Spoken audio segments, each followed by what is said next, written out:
Eva Hatohanti. Kuat karena bersatu, bersatu karena kuat. Dalam memaknai hari lahir Pancasila 1 Juni tahun ini, saya mencoba kutip pidato Bung Karno dengan judulnya Tetap Terbanglah Raja Wali. Dan sepertinya sungguh sangat relevan di situasi hari ini untuk diingatkan kembali tentang berbangsa dan bernegara bagi seluruh rakyat Indonesia yang berjiwa Pancasila. Semoga saja. Tidak seluruhnya isi pidato saya kutip, tapi beberapa paragraf saja yang saya coba kutip untuk sampai pada tema atau judul yang saya buat. Untuk bisa saya maknai, asumsikan, dan dapat dipersepsikan agar mendekati objektivitas dan relevansinya pada saat sekarang ini. Inikah amanat Bung Karno tentang polemik Jokowi? Selamat menyimak dan mendengarkan sampai tuntas supaya utuh memaknai pidato Bung Karno pada amanat Presiden Soekarno pada ulang tahun Proklamasi Kemerdekaan Indonesia 17 Agustus 1955 di Jakarta dengan judul Tetap Terbanglah Raja Wali. Saudara-saudara, pidato ini saya susun dalam 3 bagian. Bagian yang mengenai masa yang lampau, bagian yang mengenai masa sekarang, dan bagian yang mengenai masa datang. Dengarkanlah, hari ini adalah hari ulang tahun ke-10 sejak Proklamasi Kemerdekaan Indonesia pada tanggal 17 Agustus 1945. Garuda Indonesia memang berbuat benar, ia tidak berbuat salah. Apa sebab bangsa Indonesia memaklumkan kemerdekaannya? Oleh karena kemerdekaan adalah hak asasi bagi tiap-tiap bangsa, dan dari hasrat asasi bagi tiap-tiap bangsa akan kemerdekaan dan kehidupan yang sejahtera, maka Indonesia yang mengalami pahit getirnya penjajahan asing selama 3,5 abad dan 3,5 tahun, memaklumkan kemerdekaannya pada hari 10 tahun yang lalu.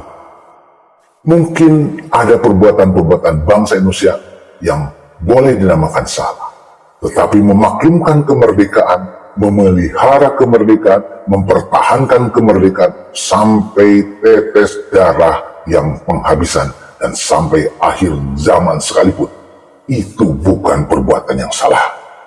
Itu adalah satu hak dan satu kewajiban. Pada 17 Agustus 1945 kita rebut kembali hak asasi kita yang telah sekian lamanya disembunyikan orang. Dan sekali bendungan terpecah, gegap gempitalah air bengawannya revolusi dan pembangunan revolusi berjalan. Laksana air bah yang mengalir, menggelombang dengan cara yang maha dahsyat. Langkah pertama pada 17 Agustus 45 itu tidak mandek. Ia dilanjutkan dan sekali lagi dilanjutkan untuk melaksanakan cita-cita luhur, yakni masyarakat yang adil dan makmur dan berkebudayaan tinggi, yang pelaksananya menghendaki pembentukan Negara Kesatuan Republik Indonesia dengan berdasarkan Pancasila. Dengan bentuk negara dan dasar negara demikian itulah bentuk negara kesatuan dan dasar Pancasila, maka bangsa Indonesia menyatakan kemerdekaannya dengan penuh keyakinan bahwa cita-cita yang mulia tadi terjamin akan dapat tercapai. Kemerdekaan nasional dengan dasar Pancasila adalah jembatan emas yang membawa rakyat Indonesia kepada kemakmuran, kemuliaan, kebahagiaan jasmania dan rohania. Kemakmuran kita masih jenggelok-jenggelok. Sisa-sisa ekonomi kolonial. 10 tahun telah kita berrepublik, tetapi pemberantasan krisis akhlak menandakan bahwa di dalam zaman peralihan ini, pada beberapa manusia masih melekat penyakit keburukan-keburukan kolonialisme. 10 tahun kita telah mengibarkan sangsaka merah putih, tetapi di sana, sini masih timbul akibat-akibat politik DVD et impra kolonial yang berupa faham-faham kedaerahan dan faham provinsialisme. 10 tahun telah kita berkata mereka, tetapi masih ada saja kebutaan huruf sebagai akibat politik membodoh-bodohkan. Masih ada saja orang-orang yang dihinggapi minderwaardigheid kompleks terhadap orang asing. Masih ada saja orang-orang yang lebih mengetahui dan mencintai kultur Eropa daripada kultur sendiri. Masih ada saja Belandaisme. Masih ada saja orang yang berjiwa bukan Indonesia, tetapi jiwa Inlander. Usaha pemulihan keamanan pada hakikatnya adalah persatuan. Saya ulangi, usaha pemulihan keamanan pada hakikatnya adalah persatuan. Kartosurwiryo, Daud Bere, Kahar Muzakar, Somokil, satu persatu memecahkan persatuan. Pengikut-pengikut Kartosuwiryo, Daud Bere, Kahar Muzakar, Somokil, sadar atau tidak sadar memecahkan persatuan. Mungkin, tetapi sudah nyatalah bahwa tiap-tiap gerakan historis yang besar mencapai sukses oleh karena cara-caranya berjuang adalah disesuaikan dengan sifat keadaan-keadaan yang menentukan, dengan sifat keadaan musuh, dengan sifat keadaan yang tidak dipersesuaikan dengan bangsa sendiri atau golongan sendiri. Tiap gerakan besar yang tidak dipersesuaikan dengan keadaan objektif akan kandaslah, dan tiap pimpinan gerakan besar yang berbuat bertentangan dengan sifat-sifat keadaan-keadaan objektif adalah main mata dengan kegagalan, dan main mata dengan bencana dan malapetaka bagi golongan atau bangsa yang ia pimpin itu. Antara senjata politik dan senjata fisik. Karena itu seruan kita ialah insafkanlah anggota-anggota gerombolan itu dengan penerangan politik. Insafkanlah mereka bahwa Republik Indonesia harus kita cintai bersama, harus kita junjung tinggi bersama, harus kita pupuk pelihara bersama. Insafkanlah mereka bahwa persatuan bangsa, sekali lagi persatuan bangsa, harus kita susun bersama dan harus kita buat sekompak-kompaknya bersama. Saya ulangi, harus kita buat sekompak-kompaknya bersama. Insafkanlah mereka supaya mencintai dan mempunyai kasihan kepada rakyat, dan jangan merampok, menggedor, membakar, membunuh milik dan jiwa rakyat. Insafkanlah mereka. Sekali lagi coba, insafkanlah mereka. Tetapi siapa tidak mau insaf juga, jangan ayal. Hantam mereka dengan palu godam, hantam mereka dengan sekeras-kerasnya. Agak panjang aku bicarakan soal keamanan ini. Keamanan memang mutlak perlu harus segera kita pulihkan kembali. Sebab begitu banyak kerja pembangunan yang masih belum selesai. Begitu banyak yang masih menunggu. Semuanya harus dilayani. Dan semuanya itu pada hakikatnya meminta dipenuhi satu syarat mutlak.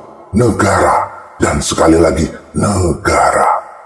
Ya, di sini bekerja pula hukum timbal balik, yang tempo hari telah saya sebut dalam beberapa pidato, hukum Dharma Eva Hattohanti, yang saya pakai untuk menegaskan perlunya persatuan, kuat karena bersatu, bersatu karena kuat.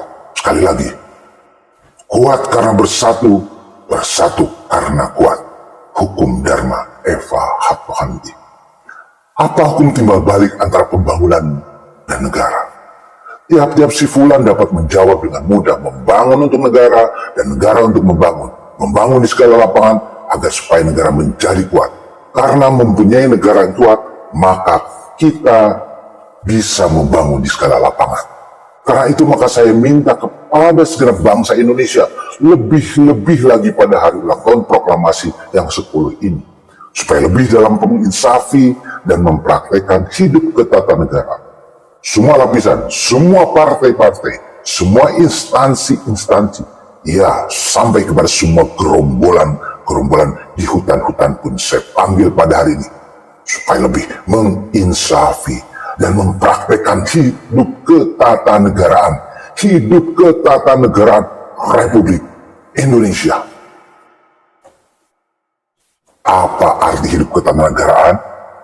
Persatuan, ketatanegaraan, kerjasama yang baik antara rakyat dan rakyat, kerjasama yang baik antara rakyat dan alat-alat pemerintahan, kerjasama yang baik antara semua instansi-instansi. Pendek kata, pemerintah yang sudah mencapai konsolidasi, itulah inti hidup ketatanegaraan, itulah inti hidup bernegara. Semua kita harus menjunjung tinggi dan memperkuat negara. Dan dengan negara itu kita membangun. Dengan negara itu kita mengerahkan, mengkoordinir semua tenaga laksana satu mesin maha raksasa yang berjiwa Pancasila. Satu mukjizat koordinasi. Maka seluruh bangsa Indonesia harus kerah mengerahkan tenaganya. Tiap-tiap roda bergerak dan menggerakkan. Tiap-tiap gigi bergerak dan menggerakkan. Tiap-tiap sekrup menjalankan kewajibannya dengan tiada mangkir sekejap mata. Demikianlah gegap gempitanya satu bangsa yang berjiwa ketatanegaraan dan memfiilkan pembangunan. Gegap gempitanya jiwanya, gegap gempita aktivitasnya, laksana satu sarang lebah yang maha besar. Seluruh masyarakatnya umyak mengamalkan azas satu buat semua, semua buat satu. Kemajuan dan hasil-hasil baik daripada pembangunannya bukanlah jasa tenaga seseorang, tetapi adalah hasil teamwork daripada semua tenaga yang turut serta dalam usaha itu. Ke arah kehidupan kebangsaan yang demikian itulah kita menuju. Tidak usah saya ulangi di sini bahwa demokrasi adalah sekedar alat, bahwa pemilihan umum adalah sekedar alat, ya, bahwa negara sekalipun adalah sekedar alat. Bahwa rakyat sejahtera lah tujuan. Saya ulangi, bahwa rakyat sejahtera lah tujuan. Bahwa masyarakat adil dan makmur lah tujuan. Bahwa Ibu Pertiwi Jaya lah tujuan. Bahwa manusia bahagialah tujuan. Janganlah alat merusak tujuan. Janganlah pembuatan alat memberantakan tujuan. Janganlah lupa daratan memainkan sentimen kepartean.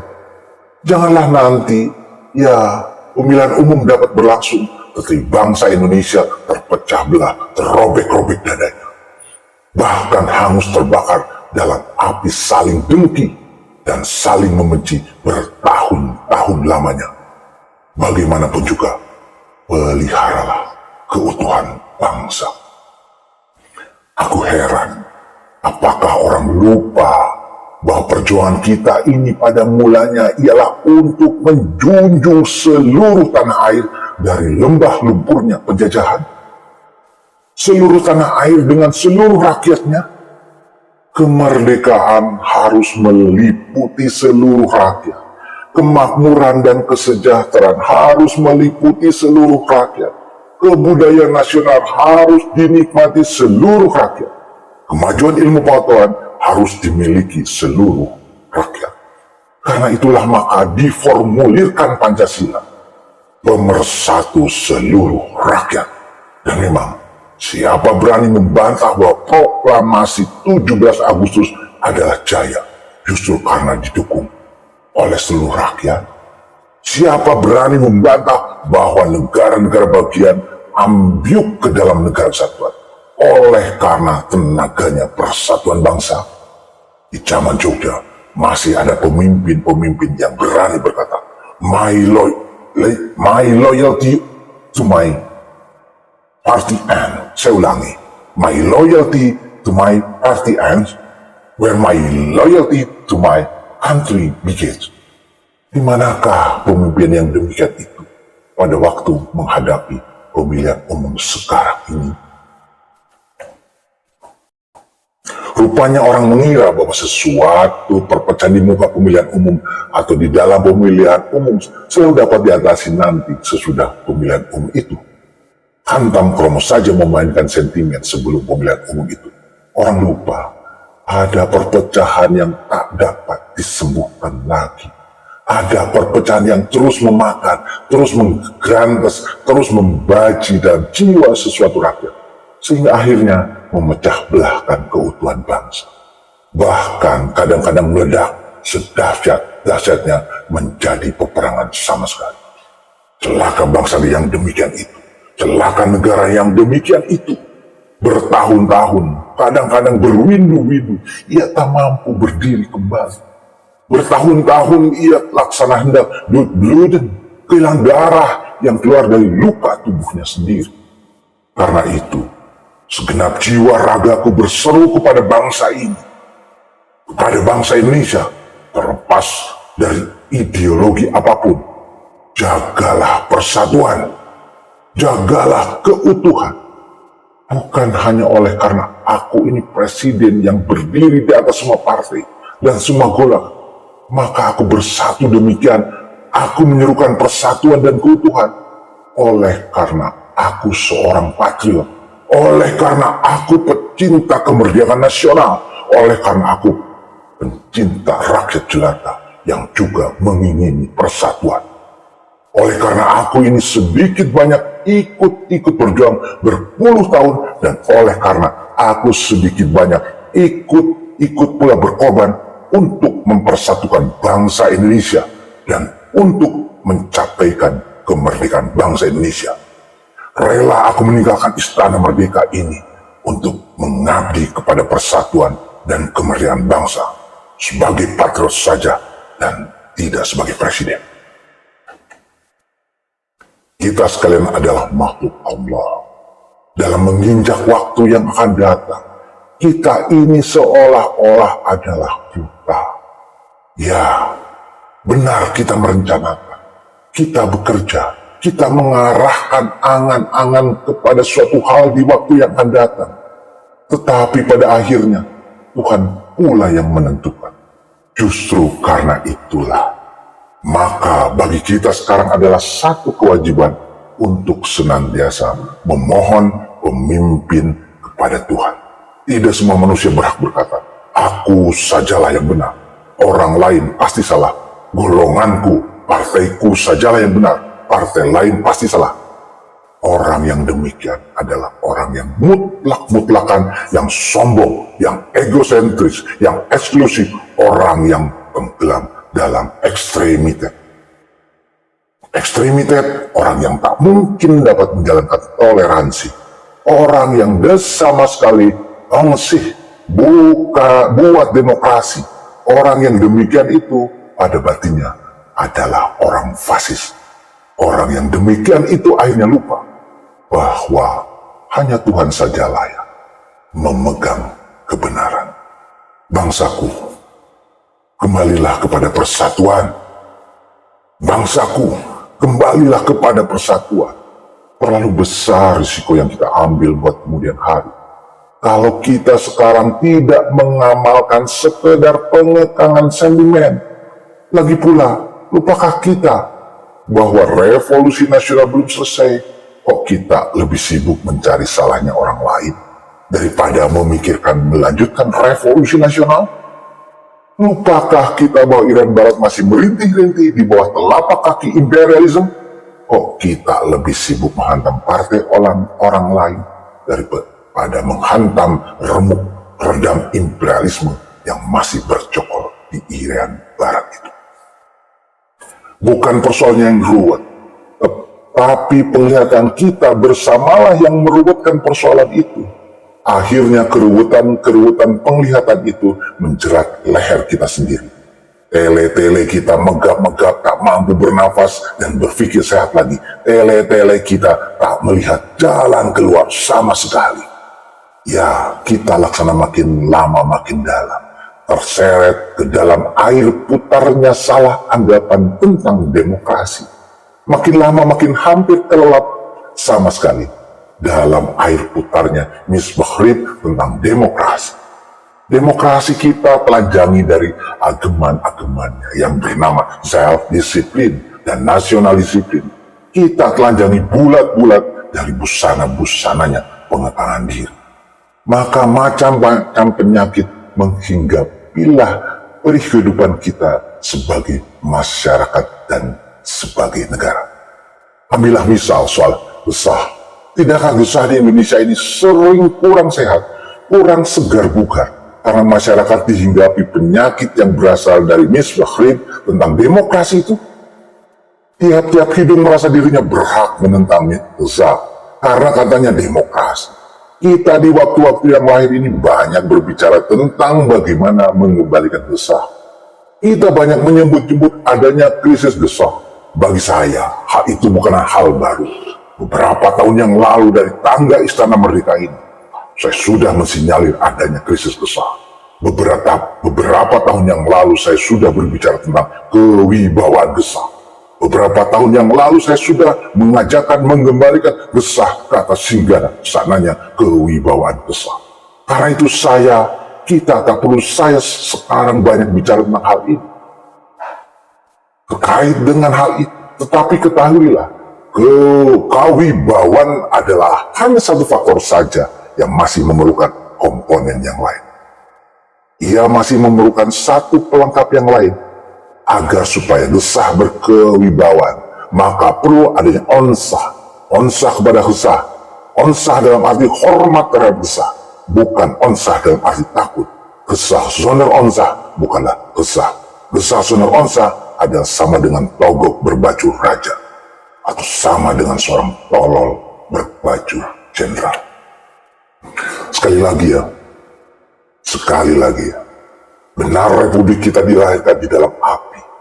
Sekarang, 10 tahun kemudian matahari telah bersinar. Terimalah sinar matahari itu dengan gembira. Sebab telah kukatakan tempo hari, apa yang dilahirkan di dalam api akan cair meleleh karena sinarnya matahari.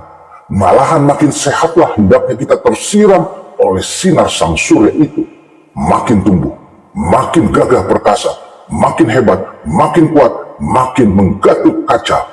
Otot kawat balung besi, ora tegas, tapak paluning pande, sisaning gurinda. Otot kawat balung besi, ora tegas, tapak paluning pande, sisaning gurindra.